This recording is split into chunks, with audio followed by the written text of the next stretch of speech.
하나님 말씀 선포하겠습니다. 성경을 이렇게 쭉 읽다 보면 언약은 성경 전체를 관통하고 있는 아주 중요한 주제입니다. 최초의 언약이 있습니다. 여러분 생각나십니까? 무지개 언약이에요. 창조주 하나님께서 사람들이 생각하는 것이 모두 악하고 행동하는 것이 너무 악해서 마음이 너무 아파하셨어요. 그리고 후회하셨습니다.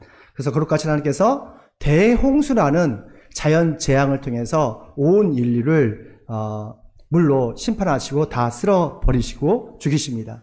그래서 하나님의 사람들과 그리고 사람의 딸들 사이에서 태어난 네피림, 아주 거인 족속들 있지 않습니까? 거인 족속들이 다 모두 죽게 돼요. 왜냐하면 그들은 모두가 행동하는 것, 생각하는 모든 것이 악했기 때문에 하나님의 심판을 받은 것이죠. 하지만 의롭게 살았던 한 사람이 있습니다. 노아였어요. 노아와 그의 가족은 하나님의 은혜를 받아서 방주를 건축하게 되고 그래서 그와 그의 가족이 다 살아남았죠. 창조자 하나님은 노아에게 다시는 물로 심판을 하지 않겠다고 약속하셨어요. 그 약속의 증표로 여러분은 무지개를 우리에게 주신 거예요. 창세기 9장 13절 말씀에 내가 무지개를 구름 속에 둘 터이니 이것이 나와 땅 사이에 세우는 언약의 증표이다 라고 말합니다. 그래서 새 언약의 사람들은 무지개를 볼 때마다 아름답다, 멋지다 감탄만 할 것이 아니라 어떻게 해야 돼요?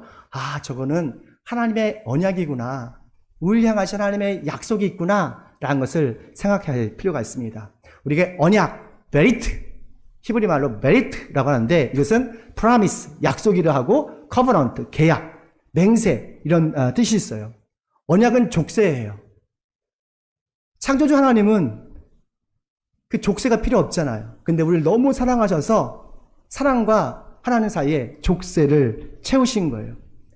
근데 놀랍게도 하나님은 그의 언약을 한 번도 어긴 적이 없습니다. 반면에 사람들은 너무도 쉽게 그 언약을, 약속을 쉽게 깨는 것을 보게 돼요. 그래서 하나님은 언약을 계속적으로 갱신하셨어요. 노아에게는 무지개 언약을 맺으시면서 다시는 물로 심판하지 않을 거야. 아브라함에게는 할례를 주시면서 이것이 너가 나와 언약이야. 넌 나의 백성이 바로 할례야.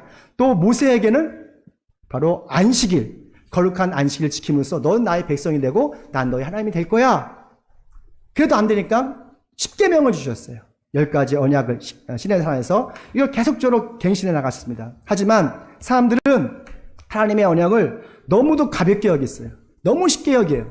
그리고 그 언약을 파기합니다. 왜냐하면 하나님과 언약을 맺는 것보다, 그 약속을 지키는 것보다 돈의 신, 암몬 신이 너무 좋거든요.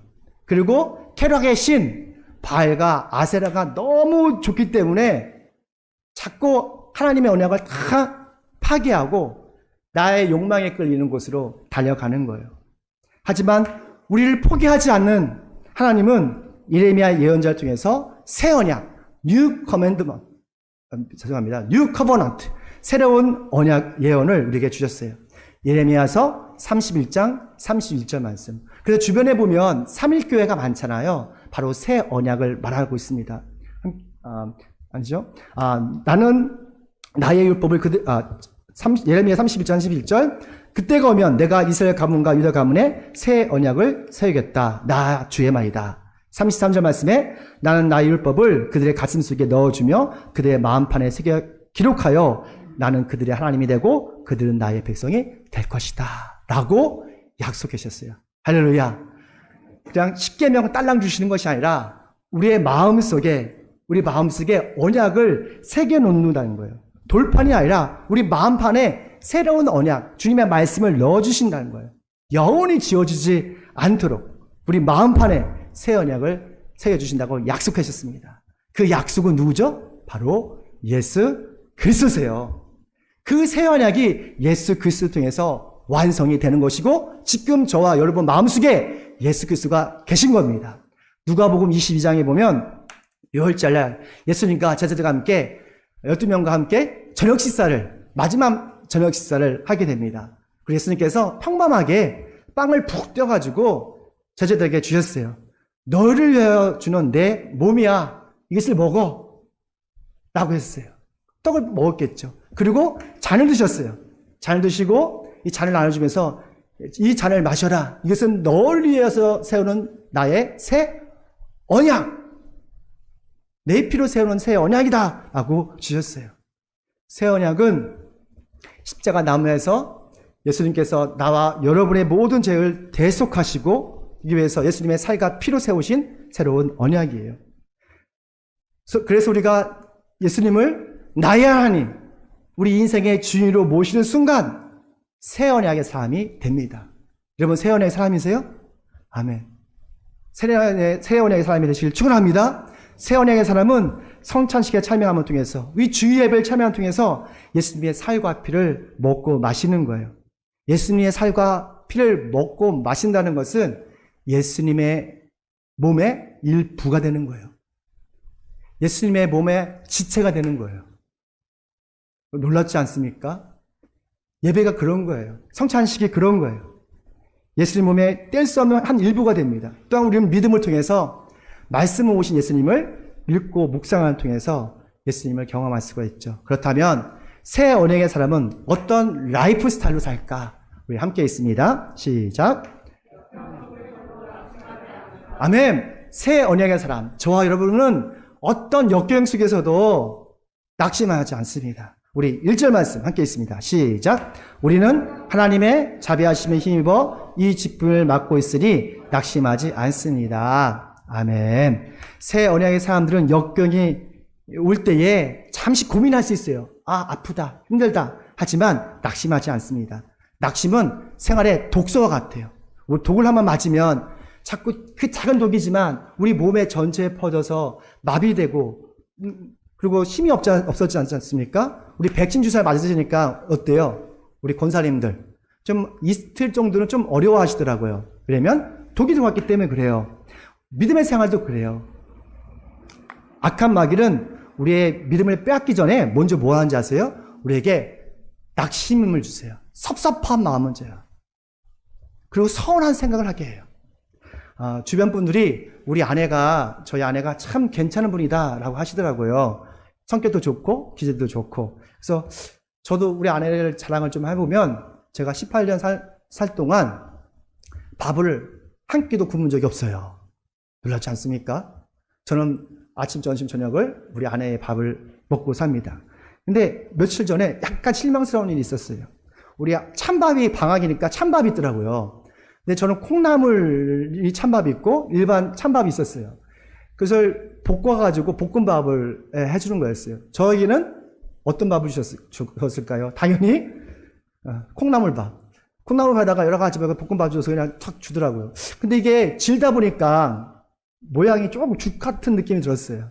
근데 우리 아이들은 이 찬밥도 이게 조금 된 거 있잖아요. 거기다가 잘 해가지고 그 옆에다가 삼겹살을 더서 5개를 탁탁탁 넣어서 예쁘게 맛깔나게 해서 딱 주더라고요. 약간 차별받는 느낌이 들었어요. 그래서 여보, 왜 이렇게 차별하여? 했더니 자식이잖아요.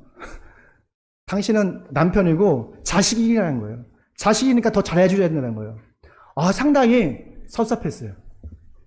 18년 동안 사실 굶겨주지 않은 것도 감사하지만 약간 섭섭한 마음, 그건 지울 수 없었어요. 여튼 간에 사람들은 이게 사소한 차별을 받으면 어떻게 해요? 섭섭해요. 낙심도 해요. 어떤 사회적 위치에 있는 사람은 교회 왔는데 인사하는 사람이 없었대요. 친절하지 않았대요. 그렇다고 교회 나오지 않는데요. 섭섭마귀가 들어간 거예요. 그런데 이 새 언약의 사람들은 좀처럼 낙심하지 않습니다. 왜냐하면 새 언약의 사람은 영적 자존감이 높기 때문에 그래요. 하나님의 부르심을 받은 사람들은 좀 가난하고 약간 무지해도 영적 자존감이 높아요. 왜냐하면 주님께서 그와 함께 하시기 때문에 그래요. 또 어떤 상황에 있어서 떳떳한 걸 보게 됩니다. 여기 앞에 함께 있습니다. 2절 시작. 우리는 진리를 환히 드러냄으로써 하나님 앞에서 모든 사람의 양심에 우리 자신을 떳떳하게 내세웁니다. 아멘. 사도 바울이 사실 고린도 교회를 개척했거든요. 그리고 고린도 전서 후서를 편지를 쓴 거예요. 고린도 교인들에게는 사도 바울은 담임 목사님이에요. 근데 놀랍게도 고린도 교인들이 사도 바울을 무시해요. 그리고 거절해요. 어떤 사람은 사도 바울이 말을 못한대요. 수사학적으로 화려하게 기승전결로 말을 못한대요. 아볼로하고는 비교할 수 없대요. 그러면서 사도 바울을 무시했습니다. 또 어떤 교인들 있잖아요. 바울이 예수님의 직계 제자가 아니라는 거예요. 직계 제자가 아니기 때문에 당신은 베드로가 달라서 당신은 사도가 아니라는 거예요. 그리고 막 비난하기 시작했습니다. 이러한 비난과 어떤 어려움에도 불구하고 사도 바울은 낙심하지 않았어요. 왜냐하면 부활하신 예수님께서 바울을 사도로 인정하셨기 때문에 그래요. 로마서 11장 13절에 내가 이방 사람에게 보내신을 받은 사도님만큼 나는 내 직분을 영광스럽게 생각합니다. 주위에는 모든 사람들이 날 무시하고 경멸하고 거절할지라도 주님께서 나를 인정하시면, 사도라고 인정하시면, 새 언약의 사람이라고 여러분을 인정하시면 영적 자존감이 올라가는 거예요. 그리고 그 직업을 통해서, 직장을 통해서 그 기쁨 때문에 자존감이 높아지는 것이죠. 사도 바울은 사실 예수님의 직계 제자가 아니에요. 하지만 부활하신 예수님께서 그에게 찾아오셨고 그에게 너는 이방인의 사도라! 라고 인정하셨어요. 예수님이 사도 바울에게 사도의 직분을 주신 것처럼 오늘 우리에게도 새 언약의 사람이라고 직분을 주셨습니다. 저와 여러분 새 언약의 일꾼이에요. 새 언약의 사람이에요. 그 직분을 영광스럽게 생각하십시오. 그러면 영적 자존감이 뿡뿡 올라갈 거예요. 그리고 어떤 사람들 앞에서도 당당하고 떳떳하게 살 수가 있을 것입니다. 그런 새 언약의 사람으로 사시길 축원합니다. 두 번째 함께 읽습니다. 시작. 그래요. 새 언약의 사람은 어둠 속에서도 아주 복음의 빛을 볼 수 있는 영적인 통찰력이 있어요. 우리 4절 말씀 함께 읽습니다. 시작. 그들의 경우를 두고 말하면 이 세상의 신이 믿지 않는 자들의 마음을 어둡게 하여서 하나님의 형상이신 그리스도의 영광을 선포하는 복음의 빛을 보지 못하게 한 것입니다. 아멘. 현대인들은 보는 것만 믿고 보지 않는 것을 소망하지 않습니다. 눈으로 보이는 것들, 값비싼 자동차, 더 큰 아파트, 더 높은 지위를 우리 인생의 목적이라고 생각해요. 그래서 그 인생의 목적이 흐릿해지면 실망하고 낙심하고 좌절하죠. 하지만 새 언약의 사람은, 저와 여러분은 육신의 눈이 아니라 영적의 눈으로 세상을 바라봐요. 그리고 보이지 않는 세계를 바라볼 수 있는 영적인 통찰력이 있어요. 우리의 인생의 성공은 인생의 목적이 아니에요. 뭐죠? 우리 하나님의 영광을 돌리기 위한 도구예요. 성교적 삶을 살기 위한 도구예요. 그래서 자신이 하는 사소한 일과 직장에 자부심이 있어요. 이 일을 통해서, 이 사소한 일을 통해서, 나의 이 직장을 통해서 하나님께 영광 돌릴 수 있다는 자부심이 있어요. 그 일을 통해서 하나님께서는 영광을 받으십니다. 6절 말씀 함께 읽으면요. 예수 그리스도의 얼굴에 나타난 하나님의 영광을 아는 지식의 빛을 우리에게 주셨습니다. 아멘. 예수 그리스도의 얼굴에 나타난 하나님의 영광을 아는 지식의 빛, 그 빛이 벌써 이미 우리에게 임했다고 하는 거예요. 새 언약의 사람은 캄캄한 어둠 속에서도 복음의 빛, 진리의 빛을 볼 수 있는 영적인 통찰력이 있어요. 그런데 하나님의 이 영광을 알게 하는 그 빛이 이미 우리에게 내려왔는데 왜 사람들은 예수를 믿지 않을까? 교회에 다녀도요, 마음으로 예수를 믿지 않는 사람 참 많습니다. 교회에 다니지만 예수님 그리스도를 영접하지 않는 사람들이 꽤 많아요. 헌신하지 않는 사람들이 많아요. 왜냐하면 복음의 빛보다 세상의 신이 우리의 마음을 어둡게 했기 때문이에요. 도대체 세상의 신이 무엇이에요? 바로 성경에 보면 안목의 정욕이래요. 육신의 정욕이래요. 그리고 이생의 자랑이래요. 요한일서 2장 15절 말씀 함께 읽습니다. 시작. 여러분은 세상에 있는 것들을 자랑하지 마십시오. 세상에 있는 모든 것, 곧 육체의 욕망과 눈의 욕망과 세상 삶에 대한 자랑은 모두 하나님 아버지께서 온 것이 아니라 세상에서 온 것이기 때문인 겁니다. 세상의 신은 세 가지요. 안목의 저녁, 이생의 자랑, 육신의 저녁. 이것이 악마의 삼일체라고 우리가 볼 수 있어요. 아무리 예수님과 가까이 있어도 세상의 신에 사로잡혀 있으면 예수님을 영접할 수도 없고 하나님 말씀에 순종도 못하는 거예요. 헌신도 못하는 거예요. 예배도 못 드리는 거예요. 마태복음 20장에 보면 여러분 다 아시는 두 명의 인물이 나옵니다. 야고보와 요한이에요. 야고보와 요한의 어머니가 살로메인데 이 살로메는 예수님의 동생이에요. 살로메는 열심히 부양을 예수님의 사역을 동참했고 생활비를 대줬던 것이죠. 그러나 어느 날 찾아와서 예수님의 왕국이 세워지는 날 야고보와 요한을 자유정과 우의정 최고의 높은 자리로 이렇게 세워주세요. 자리를 청탁합니다. 예수님이 깜짝 놀라셨어요. 아니 내가 생각하는 나라는 그게 아닌데 이 땅에서의 작은 나라가 아니라 온 우주를 관장하는 그런 나라인데 사실 살로메는 예수님의 작은 이모였고 야고보와 요한은 예수님의 사촌 동생이었어요. 살로메는 열심히 예수님의 사역을 도왔습니다. 그 이유는 예수님의 왕국이 이 땅에 세워지면 거라고 오해했기 때문에 그래요. 야고보와 요한은 예수님의 특별한 사랑을 받았습니다. 하지만 그들은 권력에 대한 욕망이 있었어요. 높은 자리에 대한 욕망이 있었어요.